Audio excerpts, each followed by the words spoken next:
We know at times, many a times when someone dies, we spend a lot of money. We buy the casket, we buy the clothes, we buy the new shoes. For those who are normally buried with shoes, we buy the jewelry, the watches, all that, so that we can give someone a better and a happy, a lavish send-off. But in this case of General Ogolla, and we know very well that there is nothing they cannot afford. There is nothing the government cannot afford.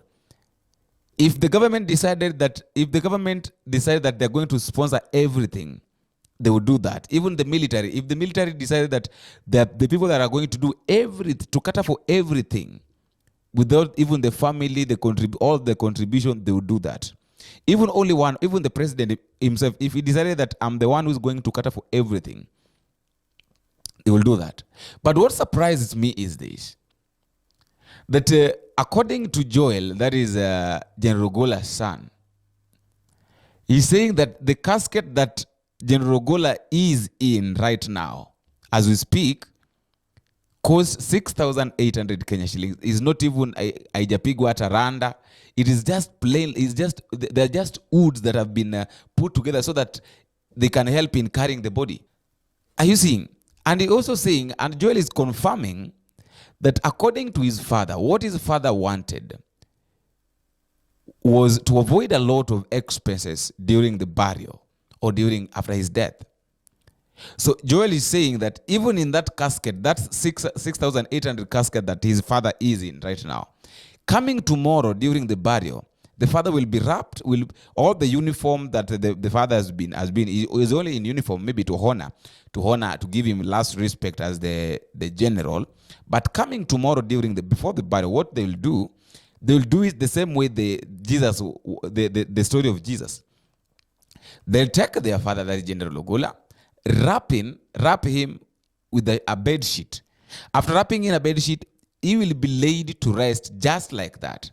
So that he's saying that so that his body can decompose very fast and go back to dust, because that is what his father wanted. So I want to play you this video of Joel, that is Joel Omondi Rabuku, that is the general's son, what he's saying concerning his father and what his father wanted. And I hope people who like a lavish life, like when you die, when maybe one of the family members die, they give him a better send-off. People like, let me just not mention, but we know the political leaders that in case something happens to them right now, or even their family member, we'll see a lot of things that we've never seen in this world. So I want all of us to learn. I want maybe people that love that lavish life to learn from Ogolla'S, the late General Ogolla'S example, and the way he's going to be buried. Until we meet again, I have been your host, Boniface Owino. Bye-bye. Your Excellency, yesterday I gave you a slight brief on what Mzee would have wanted. And today when we're picking him up from the morgue, I'm glad your direction for merging the military and our wishes have been respected. Mzee lying over here, the casket he's lying in is a very simple mbao ambayo hata haijapigwa randa, is very rough. I've just been told it actually costed 6,800 shillings.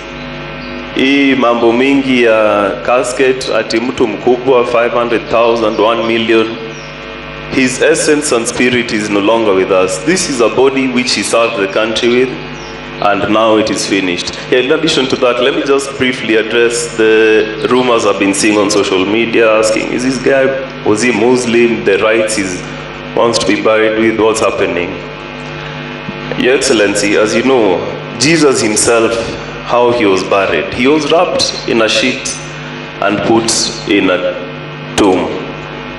Right now, Mzee is wearing the uniform he donned for number 1 functions, but tomorrow we'll be wrapping him in the sheets. We'll extract him from the casket and lay him in the ground so that he can return to us dust as quickly as possible, just the way he wanted it, and just following the man he admired the most, Jesus Christ.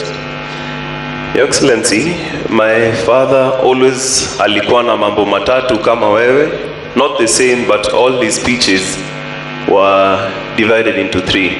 Today I'll divide it into 4 because he was a Foster General.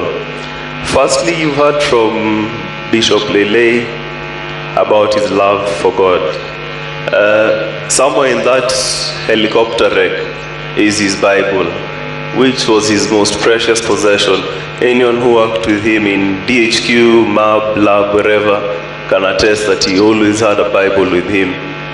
And I am hoping they're able to retrieve it from the accident. I'd want to keep it as a memento. And he spoke in a certain tone that would suggest that, my son,